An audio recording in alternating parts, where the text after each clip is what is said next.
Boa noite, meus irmãos.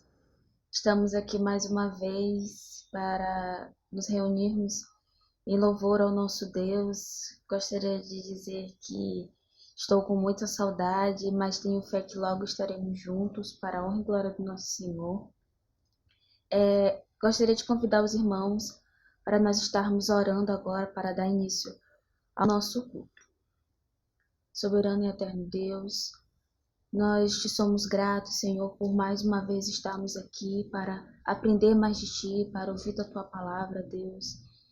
Senhor, que toda a honra e toda a glória seja dada a Ti, Deus. Muito obrigada, porque existe esse meio para nós estarmos reunidos, Deus. Que o Senhor venha estar abençoando cada um do Teu povo, Senhor. Que o Senhor esteja abençoando a nossa igreja nesse momento, Deus, que nós possamos estar com o coração voltado a Ti, que nós tenhamos no nosso coração a certeza que Tu és o nosso consolo, que Tu és o nosso refúgio e que não há outro Deus como Tu, Jesus. Que nós possamos ter o coração grato, Senhor, porque o Senhor tem nos sustentado, o Senhor tem nos suprido em toda e qualquer situação. Deus, muito obrigado por isso. Senhor, que este momento de culto seja um momento agradável a Ti, Deus. Que nós possamos nos desligar do mundo lá fora, estarmos com os nossos corações centrados na Tua palavra, Deus. Abençoe a pessoa que vai trazer a mensagem, abençoe todo o decorrer do nosso culto, abençoe o louvor, Deus, que o louvor seja agradável aos Teus ouvidos, que tudo que nós viemos a fazer, Deus, seja para a honra e glória do Teu nome. Perdoe as nossas falhas, perdoe os nossos pecados, Deus. Leva, Deus, Ele para longe, tira de nós tudo aquilo que não Te agrada e que nós possamos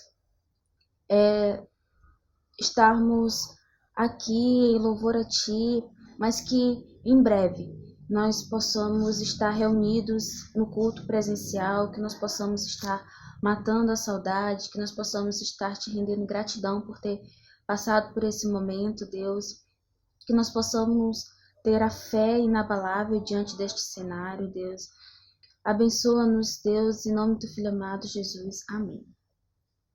Eu convido os irmãos a abrirem as suas Bíblias lá em Colossenses 1, do versículo 13 até o versículo 23.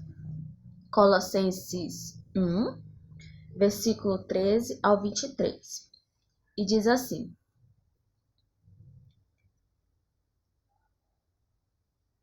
a excelência da pessoa e da obra de Cristo. Ele nos libertou do império das trevas e nos transportou para o reino do seu Filho amado, no qual temos a redenção, a remissão dos pecados. Esta é a imagem do Deus invisível, o primogênito de toda a criação, pois nele foram criadas todas as coisas, nos céus e sobre a terra, as visíveis e as invisíveis, sejam trono, sejam soberanias, quer principados, quer potestades. Tudo foi criado por meio dele e para ele. Ele é antes de todas as coisas. Nele tudo subsiste.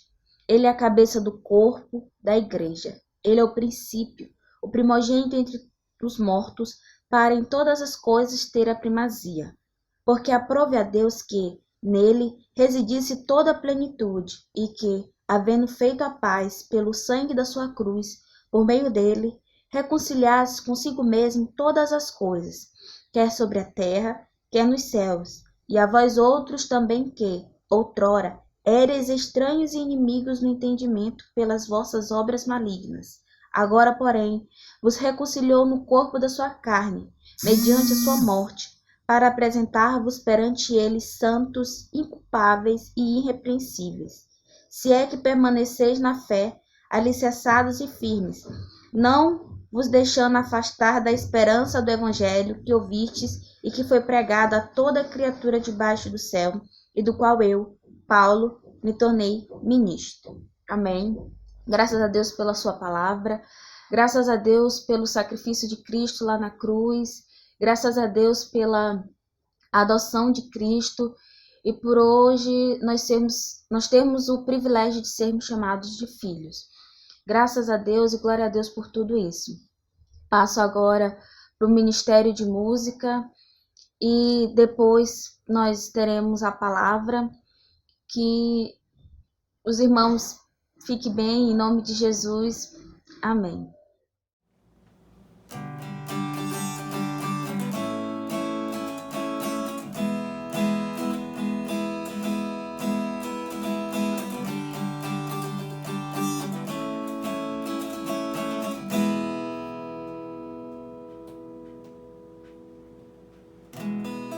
Em toda a história não se ouviu falar de um Deus mais forte e poderoso, nome que abala terra, céu e mar.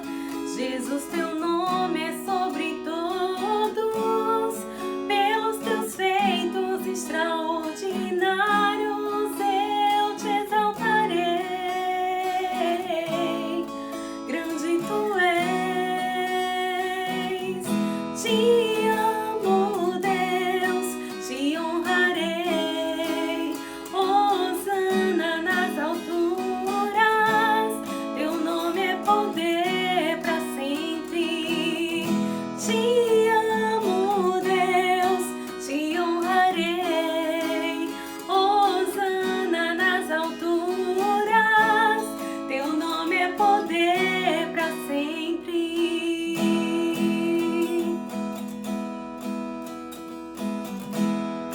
Que habite em nós o teu poder, Deus de sinais e maravilhas, obras maiores em teu nome eu farei, para revelar teu Filho amado Jesus e anunciar a salvação e o teu grande amor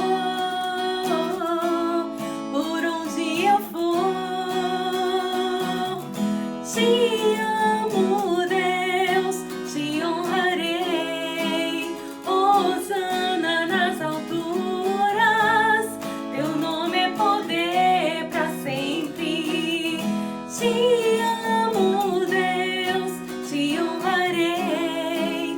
Hosana nas alturas, teu nome é poder para sempre.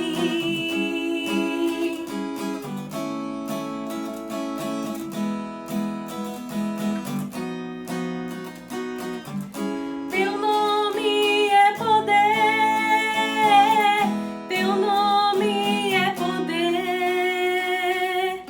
Refez minha história, apagou meu passado. Tu és o Deus extraordinário. Refez minha história, apagou meu passado. Tu és o Deus extraordinário. Refez minha história, apagou meu passado. Tu és o Deus extraordinário. Refez minha história, apagou meu passado. Jesus, te amo, Deus, te honrarei. Hosana nas alturas, teu nome é poder para sempre. Te amo, Deus, te honrarei. Hosana nas alturas, teu nome é poder para sempre.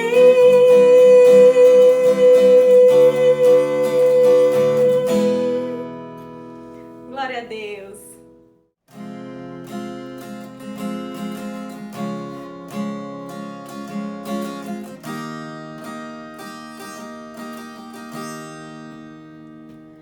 O que faz o Cordeiro que venceu, o Rei dos Reis, que assentado no trono está, se inclinar e ouvir o louvor e a adoração de alguém tão falho como eu. O que faz o Cordeiro que venceu,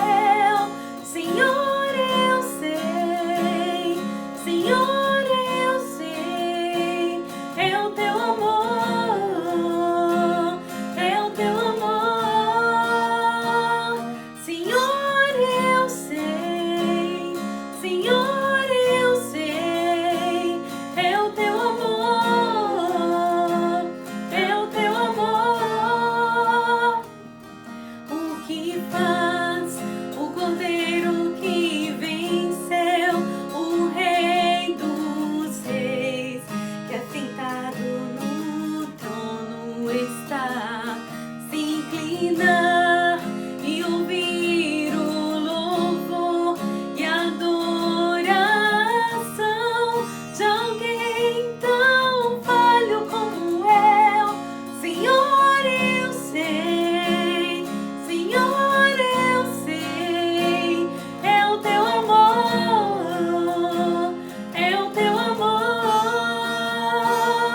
Senhor, eu sei, Senhor, eu sei, é o teu amor, é o teu amor. Não há o que fazer pra merecer, o preço foi de sangue, foi o teu amor. Não há o que fazer pra merecer, o preço foi de sangue, Foi teu amor. não há o que fazer pra merecer, o preço foi de sangue. Senhor, eu sei, Senhor, eu sei, é o teu amor, é o teu amor. Senhor, eu sei, Senhor, eu sei, é o teu amor, é o teu amor.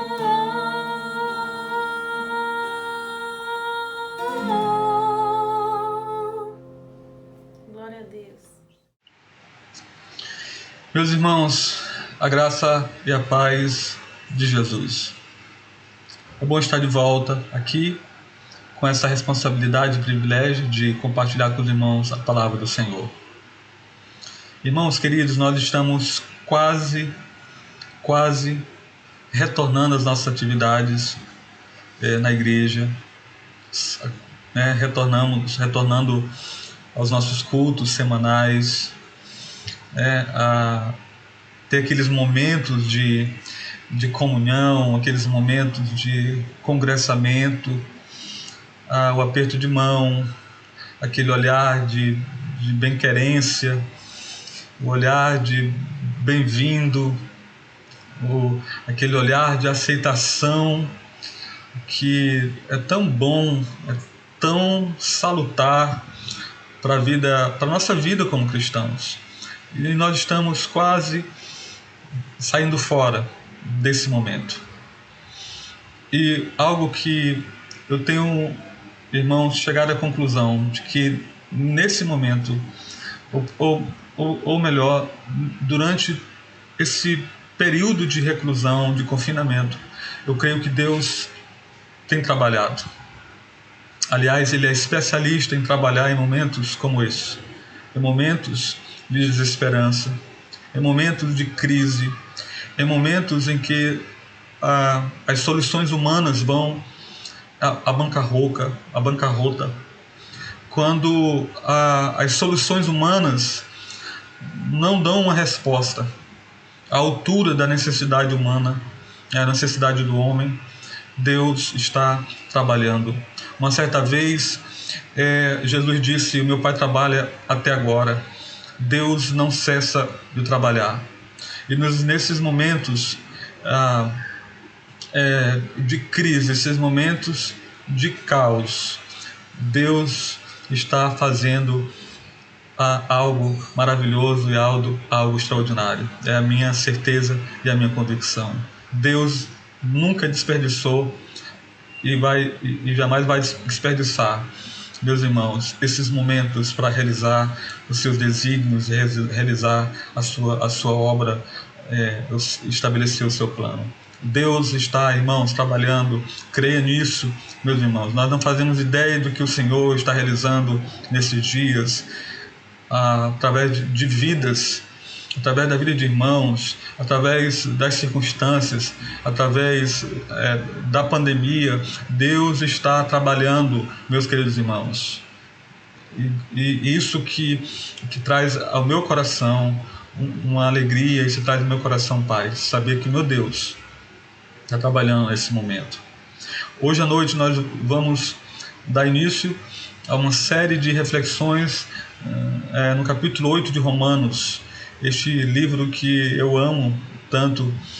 Eu sei que não é fácil de compreensão, mas não é por isso que nós vamos deixar de buscar entender, de buscar compreender, de buscar aplicar as nossas vidas, de buscar ter um conhecimento mais aprofundado da nossa situação diante do nosso grande Deus e da obra que Deus efetuou através da morte, da ressurreição e da glorificação de Jesus Cristo.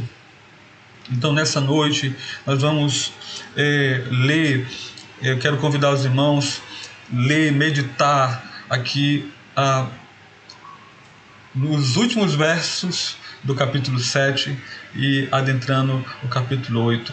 Né? Hoje, o nosso propósito é mais situar os irmãos no contexto da carta.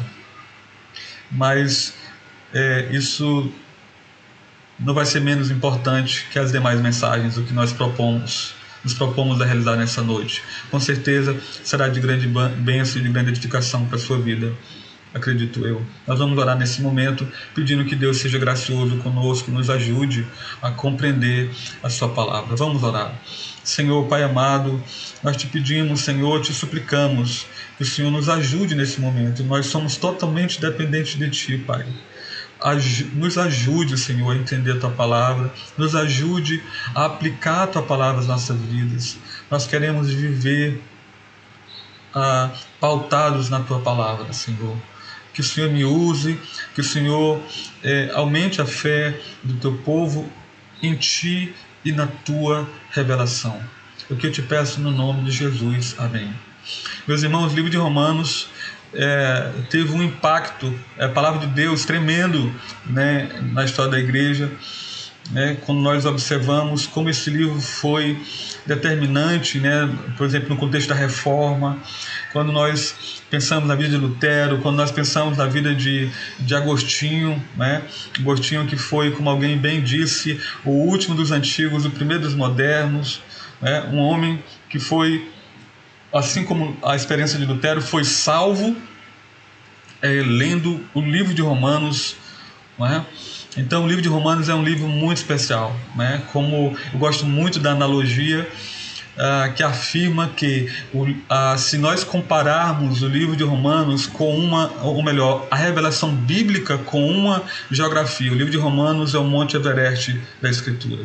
Então, nós nos achegamos aqui nesse livro com temor e tremor, pois reconhecemos a nossa pequenez, reconhecemos as nossas limitações, reconhecemos que só através do Espírito Santo de Deus é que nós conseguimos entender o Senhor, porque Deus, como dizia bem William Cowper, é seu próprio intérprete. Sem que Deus nos dê luz para entender a sua palavra, não há como compreender a sua mente, a sua grandeza, a sua majestade, o seu plano de salvação e qual é a nossa situação hoje diante dele. Queridos irmãos, então nós iremos ler agora os últimos versículos do capítulo 7, o versículo 24, o versículo 25. Em seguida nós vamos adentrar o capítulo 8 lendo o versículo 1. Capítulo 7, versículo 24 e 25. Desventurado homem que sou, quem me livrará do corpo desta morte? Graças a Deus, por Jesus Cristo, nosso Senhor. De maneira que eu de mim mesmo, com a mente, sou escravo da lei de Deus, mas segundo a carne, da lei do pecado. Versículo 1 do capítulo 8. Agora, pois, já nenhuma condenação há para os que estão em Cristo Jesus. Aleluia, meus irmãos. Aleluia. Meus irmãos, o livro de Romanos, gostaria de situar os irmãos rapidamente aqui no contexto maior dessa carta, dessa maravilhosa carta. Paulo, nos primeiros capítulos de Romanos, ele estabelece a doutrina da depravação total de toda a raça humana. Todas as pessoas, sem exceção. Paulo diz: todos estão sob a ira de Deus. Todos são objeto do desprazer de Deus. Todos estão sob condenação. Sobre todos está a ameaça da justiça de Deus. Paulo coloca gregos, Paulo coloca romanos, Paulo coloca judeus, Paulo coloca todos os humanos, todas as pessoas, em todas as épocas, em todas as culturas, em todos os lugares, como devedores a Deus, como transgressores da sua lei, como pessoas que pecaram contra o Senhor, que fizeram e que fazem aquilo que desagrada o Senhor. E Paulo diz: não há alternativa para o homem, porque esse homem, tendo recebido da parte de Deus a revelação, este homem não se sujeitou a Deus, esse homem, pelo contrário, rejeitou a revelação de Deus, como rejeita até hoje. Esse homem não quer saber de Deus, porque o que se pode conhecer de Deus, a respeito de quem é Deus, Deus revelou-se tanto na sua revelação geral como na sua revelação especial, constatando assim, demonstrando assim, que o homem é um ser pecaminoso, caído, rebelde e desobediente, que não quer nada com Deus, que não quer se sujeitar à vontade de Deus, que não quer viver sujeito à revelação do Senhor, não quer saber de Deus. E Paulo diz: todos estão condenados, todos estão perdidos. Mas aí, meus irmãos, do meio do capítulo 3 para frente, Paulo começa a mostrar, ele já dá o primeiro passo aqui no capítulo 1, quando ele diz que a nossa justiça se dá por intermédio de crermos em Cristo. No momento que cremos em Cristo, o apóstolo Paulo diz que nossa justiça é pela fé na obra que Cristo realizou no Calvário. Não há outra maneira, não há outro modo. E aí depois Paulo ele vai mostrando as implicações, né, quando o homem coloca a sua fé em Cristo, quando o ser humano olha para Cristo e aceita, recebe a dádiva da salvação. E Paulo usa a figura do homem sendo colocado diante de um tribunal, sendo levado para ser julgado. Um homem que transgrediu, um homem que desobedeceu, um homem que recebeu a revelação de Deus, mas que não procurou agradar o Senhor, pelo contrário, rejeitou o Senhor. E aí Paulo nos mostra como é que esse homem, uma vez é objeto da ira de Deus, sob condenação de Deus, pode ser aceito diante do Senhor, pode ser colocado diante de Deus não mais como um escravo fugitivo, mas como filho de Deus. Paulo diz: é pela justiça de Cristo, é pelo que Cristo fez. Então o homem adentra a esse fórum, vamos dizer assim, e de repente esse homem sai de lá inocentado, por assim dizer, ou como o apóstolo Paulo coloquei, justificado diante de Deus. E aí esse homem é declarado justo diante do Senhor, meus irmãos, aceito diante do Senhor, por graça. Como Paulo diz aqui no capítulo 5 dessa carta, que quando nós éramos inimigos de Deus, Deus nos amou, Jesus se aproximou de nós e nos concedeu graça, a capacidade de obedecer, regenerou nosso coração teimoso, desobediente, nos concedeu a dádiva da fé salvadora, nos deu arrependimento. A justificação é uma obra fora de nós. O Senhor nos declarou justo. Nós somos aceitos agora por Deus por causa da obra de Cristo, porque Jesus foi condenado no nosso lugar. Mas aí Paulo passa a nos apresentar a doutrina da santificação, que é a doutrina da ação santificadora do Espírito Santo dentro de nós. Porque uma vez sendo declarados justos, nós somos aceitos por Deus. Mas a obra da salvação não termina aí. A obra da salvação continua. Deus continua operando em nós a sua vontade e o seu querer. E aí, irmãos, Paulo começa a apresentar a obra da santificação. E aí, meus queridos irmãos, quando Paulo chega no capítulo 7, é como se Paulo tratasse de algo que nós experimentamos como cristãos, mesmo depois que fomos aceitos como justificados diante de Deus, mesmo depois que Deus operou em nós a justificação, mesmo depois que Ele começou a trabalhar na nossa vida, né, irmãos, mortificar, quando Ele começou a operar em nós a santificação,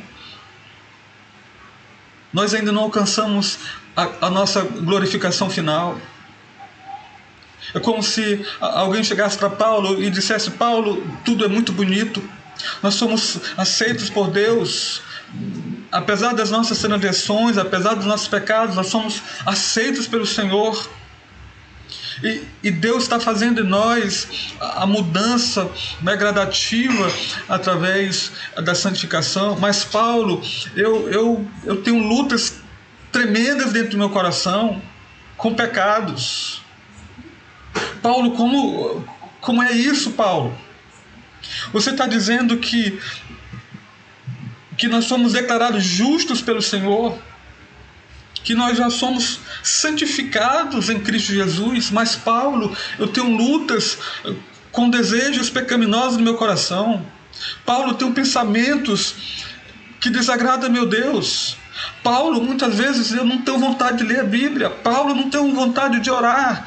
Paulo, às vezes eu me proponho realizar coisas para Deus, mas eu não consigo. Paulo, como é que é isso?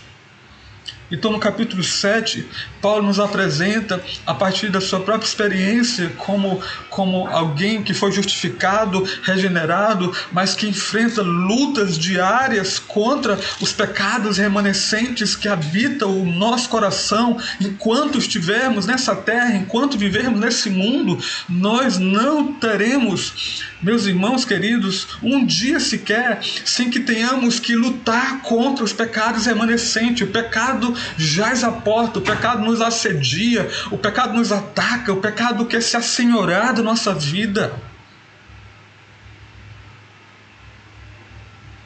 E eu creio de todo o meu coração que o Paulo aqui no capítulo 7 não é outra pessoa. Ele não está pensando hipoteticamente, ele está pensando aqui na luta do cristão, mesmo depois da justificação, mesmo após ter recebido o Espírito Santo de Deus, mesmo após a sua regeneração, mesmo depois de ter como segurança total, definitiva, a obra que Deus começou. Ele vai concluir essa obra. No entanto, todos os dias você e eu enfrentamos lutas terríveis dentro do nosso coração a respeito de hábitos pecaminosos, e o pecado jaz à porta, tentando, meus irmãos queridos, o lugar de Senhor de outrora, como um monarca mau, como um déspota que nos escravizava.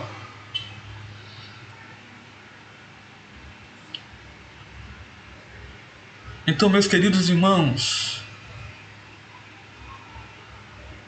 o que descobrimos quando passamos da última parte de Romanos 7, como nós lemos aqui o versículo 25, graças a Deus por Jesus Cristo nosso Senhor, de maneira que eu de mim mesmo, com a mente, sou escravo da lei de Deus, mas segundo a carne da lei do pecado.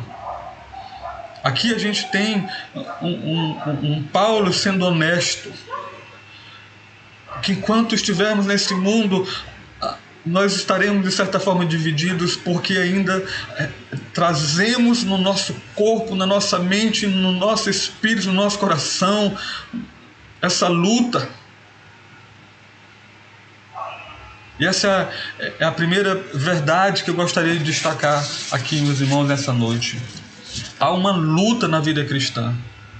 E eu tenho para mim que essa luta ela é do eleito, ela é do cristão justificado. Essa luta ela é do cristão que recebeu a capacidade de obedecer ao Senhor.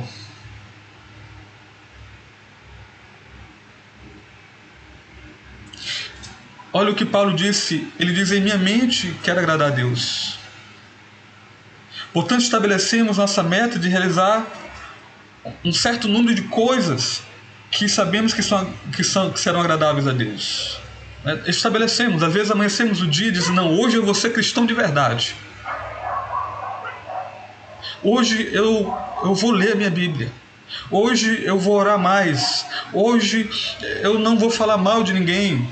Hoje eu não vou assistir aquele vídeo. Hoje eu não vou ceder àquela tentação. Hoje eu não vou cair naquele pecado. E na medida que o dia vai acontecendo, o dia vai se desenrolando, a nossa primeira meta, nós somos mais ou menos bem-sucedidos. A segunda meta, nós já 50% talvez. A nossa quarta meta, de não falar mal de ninguém, a gente falou mal de alguém. Quando chega no fim do dia, a gente já deixou muito das nossas metas de uma vida mais santificada, mais próxima ao Senhor, para trás. Nós não conseguimos alcançar aquela meta. Nós não conseguimos alcançar as metas que nós estabelecemos para a nossa vida. Quantos de nós, quantos momentos que nós nos sentimos assim, um fracasso. Muitas vezes nós nos sentimos decepcionados com a gente mesmo. Meus irmãos, essa luta, ela é constante, ela é diária.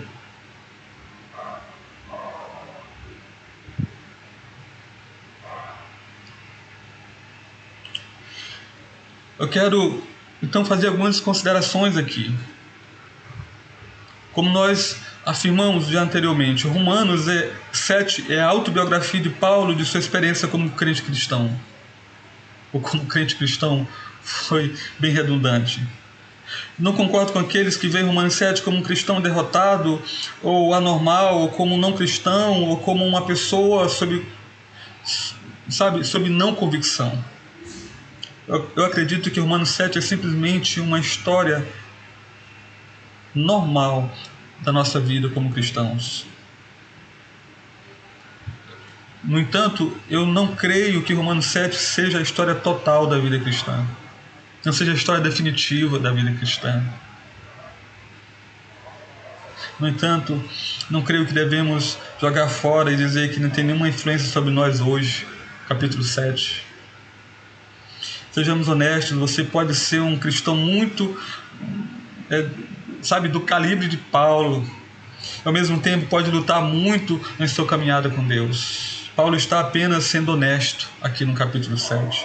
Ele está dizendo que mesmo sendo apóstolo, sentiu uma luta entre seu desejo de agradar a Deus e a força da carne.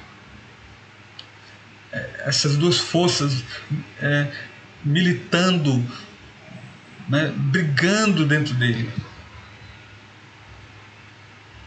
Por exemplo, lutamos entre o que sabemos e o que verdadeiramente fazemos. Também lutamos entre nossos melhores desejos e nossos desejos não tão piedosos. Lutamos entre o que sabemos que Deus quer que façamos e o que preferimos fazer se Deus nos deixasse em paz. Lutamos o tempo todo divididos dessa maneira e daquela. Isso faz parte do que significa viver nesse mundo amaldiçoado pelo pecado. Então, não creio que Romanos 7 seja a explicação completa para a dinâmica da vida espiritual de Paulo. Estou simplesmente apontando que a verdade de Romanos 7 é parte integrante do que significa ser um seguidor de Cristo Jesus. Há um tempo para lutar.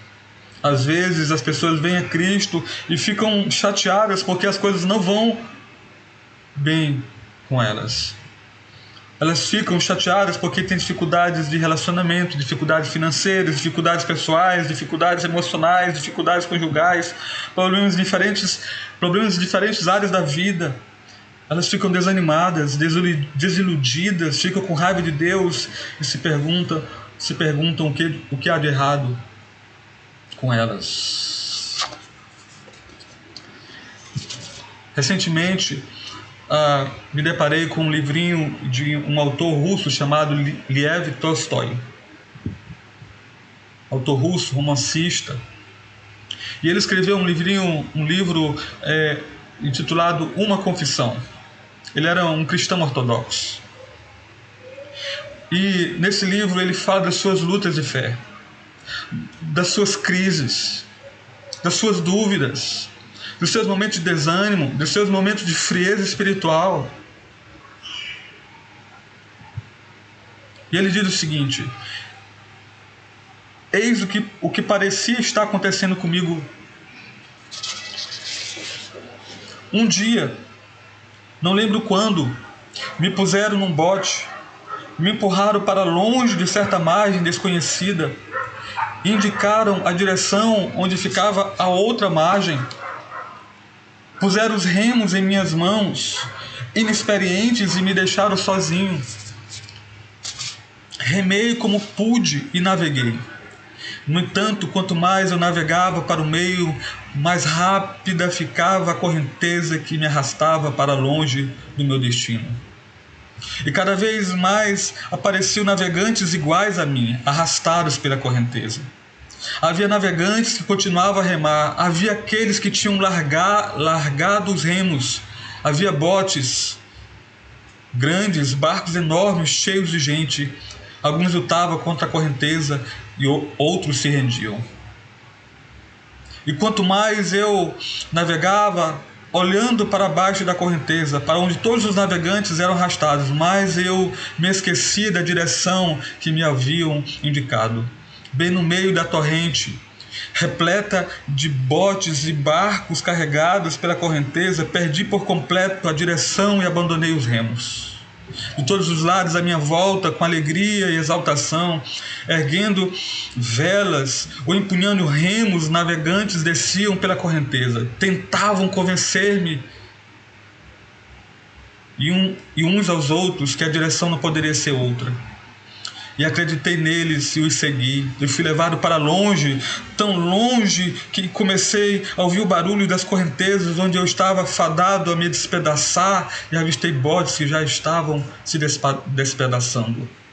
Então pensei melhor. Durante muito tempo não fui capaz de entender o que havia acontecido comigo.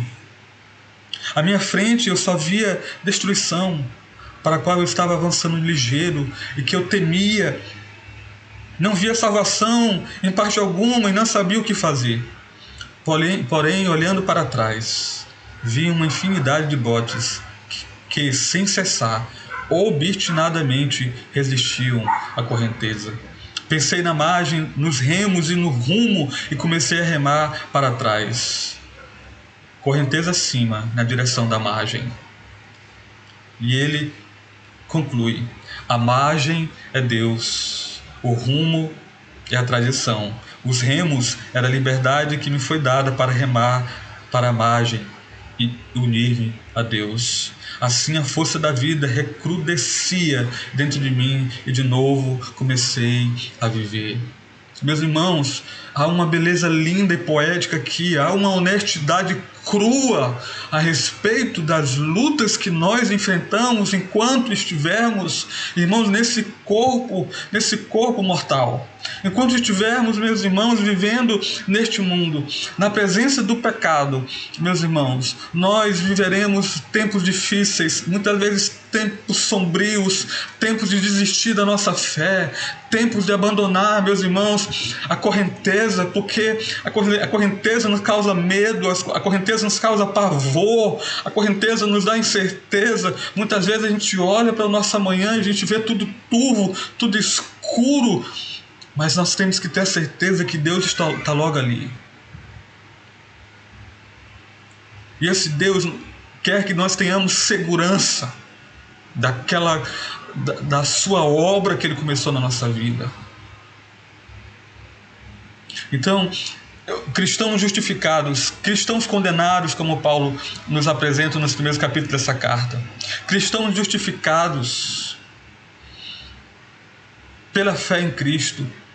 Cristãos em seguida santificados, porque se justificação é pela graça, santificação é pela graça. Se nós começamos pela graça, como ser justificados diante de Deus, a santificação também se dá pela graça de Deus.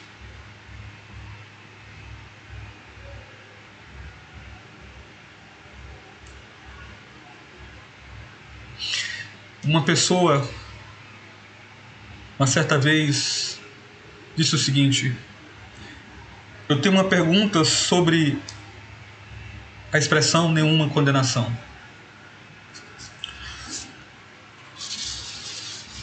Como podemos saber que não há condenação quando somos continuamente informados de que Deus nos prova?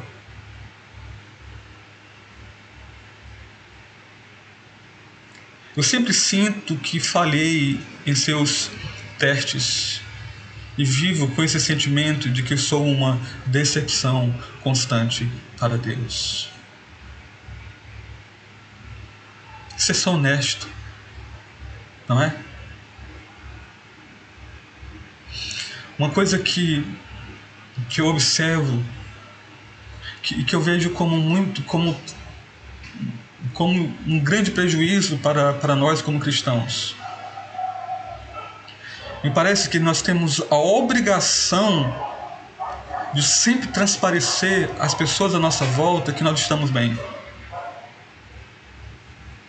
Que nós não enfrentamos batalhas terríveis no nosso interior. Eu gosto de gente honesta. Gosto de gente que diz logo está doendo. Gosto de gente que diz logo eu estou precisando de ajuda. Porque o que essa pessoa demonstrou nessa fala é sinceridade, honestidade, transparência.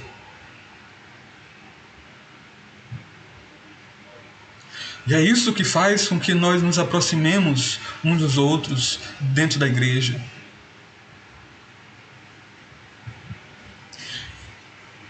Eu acho que todos nós nos sentimos assim em um momento ou outro, assim como essa pessoa. E aqui, meus irmãos, está a minha resposta a esse tipo de pergunta e de questionamento e muitas vezes de crise espiritual. Quando a pessoa afirmou, estou continuamente sendo testado, é verdade. É uma constatação.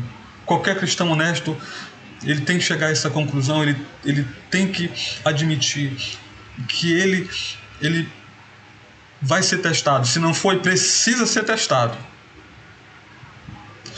Para eliminar a nossa autoconfiança, a nossa justiça própria, os nossos mecanismos de defesa que nós vamos desenvolvendo, porque nós não queremos que as pessoas tenham uma ideia negativa sobre nós, que a gente não passe uma ideia errada da nossa vida.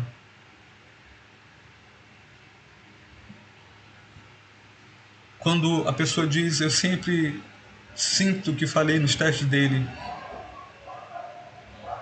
você pode se sentir assim, mas não é verdade. Eu acredito que todas as vezes que Deus nos coloca em teste, Ele sabe o que está fazendo. E com certeza nós estamos saindo mais maduros das nossas dificuldades, das nossas crises, dos nossos momentos de dúvida, dos nossos momentos de incerteza. Não pense que você está voltando à estaca zero. Você andou um passo à frente. Você alcançou um degrau a mais na sua vida espiritual, meu irmão. Creia nisso. Creia nisso, meu querido irmão. Acredite nessa verdade.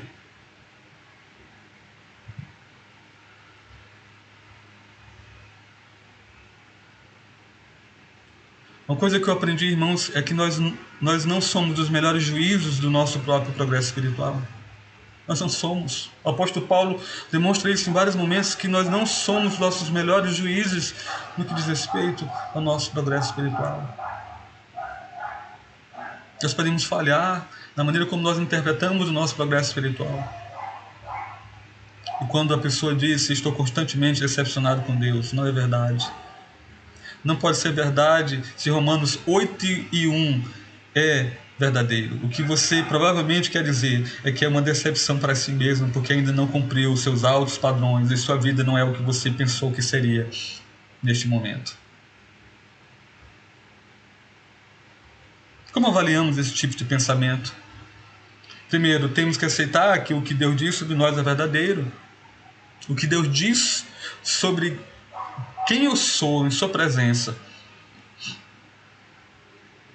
na sua igreja, é o que eu sou. Segundo, os testes de Deus não se destinam a nos destruir, mas a revelar a nossa fraqueza para que aprendamos a confiar mais nele. Então, a nossa vida é uma mistura de fracasso e sucesso. Ou isso só acontece comigo, com essa pessoa que falou isso aqui. Terceiro, não somos os melhores juízes de onde estamos espiritualmente.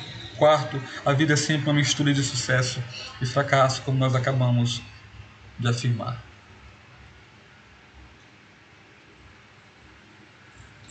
Então, nosso primeiro princípio: a vida cristã é uma luta, é uma guerra.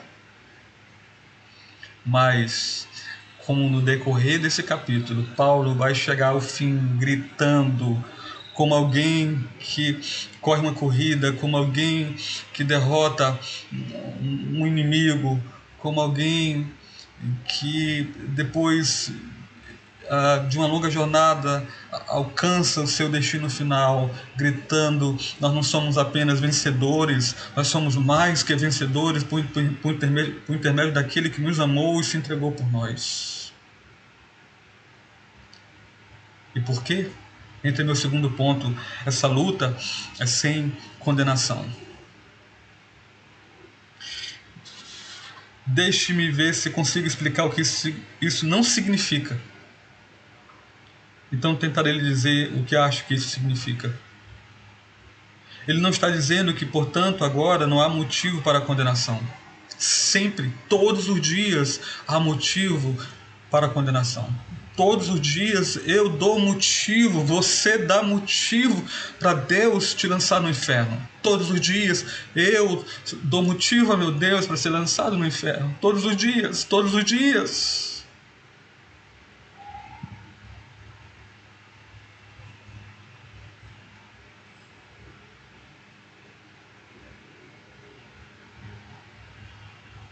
Você falha e eu falho. Você tropeça e eu tropeço. Você cai e eu caio. Você sai do caminho, eu também saio do caminho. Paulo não está dizendo que não há motivo para a condenação em nós, porque se Deus olhasse do céu e julgasse momento a momento, Ele encontraria muitas razões para condenação em você e em mim. Então, não é isso que ele está dizendo. Paulo está dizendo: portanto, agora não há fracassos para os que estão em Cristo Jesus? Não. Ele está dizendo, portanto, agora não há lutas não há lutas para aqueles que estão em Cristo Jesus? Não. Ele está dizendo que, portanto, agora não há condenação, punição, julgamento ou servidão penal ou cadeia espiritual para aqueles que estão em Cristo Jesus.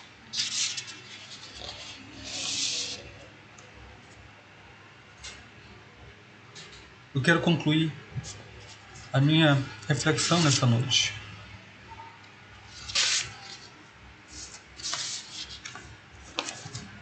Meus irmãos,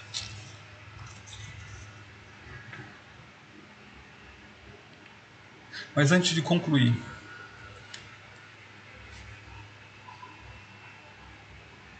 ainda deixei escapar aqui.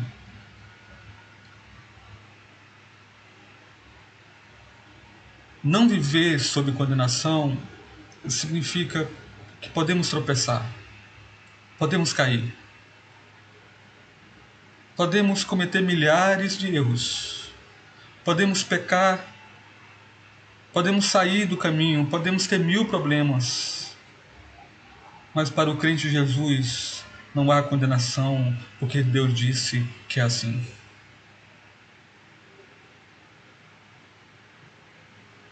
Você pode lutar, mas não está condenado.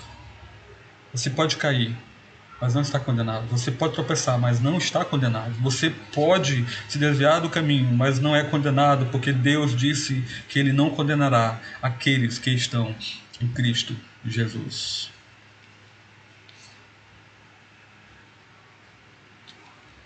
Três aplicações para nós finalizarmos a nossa reflexão nessa noite. Você está eternamente seguro.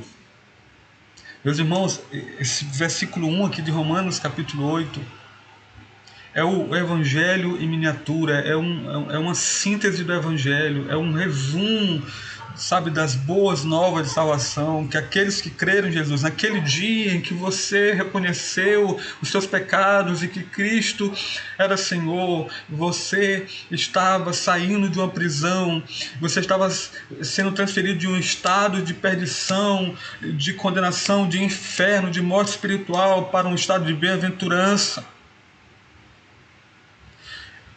E daquele momento em diante, meus irmãos, é como se você vivesse, a imagem que vem à minha mente é como alguém que foi sentenciado à morte e que agora sai pelas ruas com uma faixa na cabeça ou com uma placa sobre si: já não serei mais condenado pelos meus pecados. Você jamais perderá sua salvação se você é um crente de Jesus Cristo, porque não há condenação para aqueles que estão em Cristo Jesus. Aqui estão as grandes boas novas do Evangelho. O que Deus exige, Ele nos dá. Ele exige um sacrifício perfeito pelo pecado e providenciou esse sacrifício na morte de seu Filho. Nós veremos aqui adiante, no desenrolar dos argumentos de Paulo, que ele vai mostrando por que nós somos justificados quando cremos em Jesus. As implicações disso para a nossa vida no dia a dia, a vida que nós vivemos neste mundo. Segundo, você é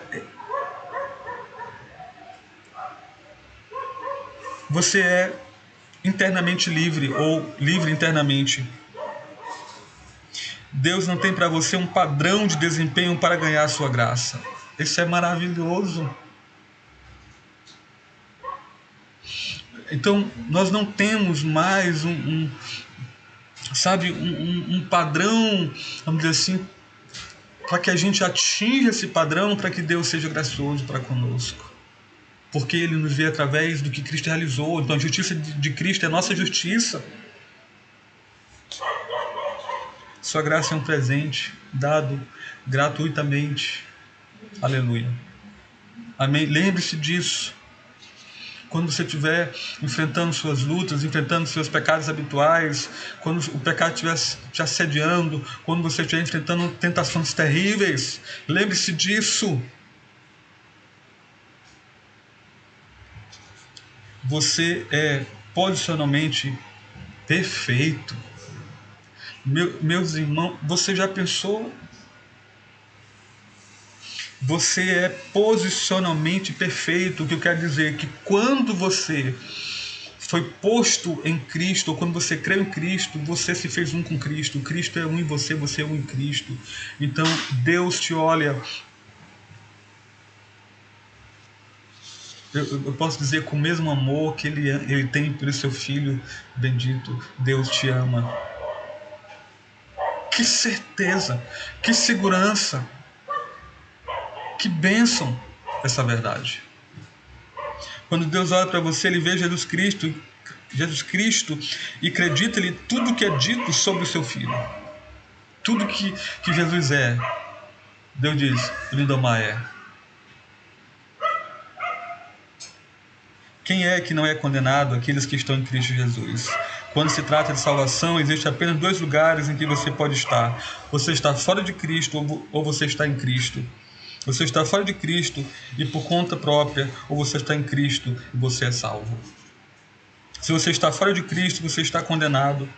Se você está em Cristo, você não está condenado. Se você estiver fora de Cristo, o julgamento ainda estará à sua frente no futuro.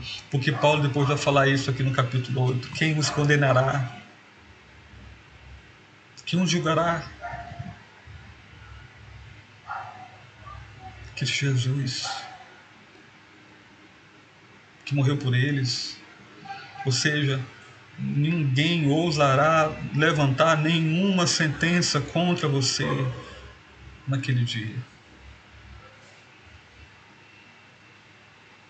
É por isso que não pode haver condenação. Se você estiver em Cristo, você já foi julgado. Nós já entramos uma vez no tribunal e saímos de lá, irmãos, de mãos soltas e livres, porque Cristo sofreu a punição da lei e, portanto, nós estamos livres. Livres. Você confiou em Cristo. Por sua morte na cruz, tomou o julgamento destinado a você. Você está em Cristo? Onde você está agora? Você está fora de Cristo, está perdido, ou está em Cristo e seguro? Peço-lhe, com todo o meu coração, com todas as fibras do meu ser, se você não tiver certeza, se você não sabe onde está, corra para Jesus Cristo e abrace a cruz. Se você está fora de Cristo, venha pela fé a Jesus. Quando você vier, descobrirá a verdade mais libertadora do mundo, que em Cristo não há mais condenação. Amém. Vamos orar. Senhor, obrigado, porque eu me sinto como alguém que acabou de sair de uma prisão. Quando eu trago a minha memória, a minha lembrança nessa noite, quando trazemos a nossa lembrança, qual era a nossa situação primeva, qual era a nossa situação anterior e qual é a nossa situação agora diante de Ti. Porque, ó Deus, como é lindo e maravilhoso ouvir essas verdades que nos ajudam, nos ajudam a lembrar de quem somos, a quem pertencemos, e que nós estamos dentro de uma redoma e que ninguém pode nos tirar de lá. Nós estamos dentro das mãos de Cristo e de suas mãos. Nós não cairemos, nós não seremos arrancados. Nós enfrentaremos lutas, mas não condenação.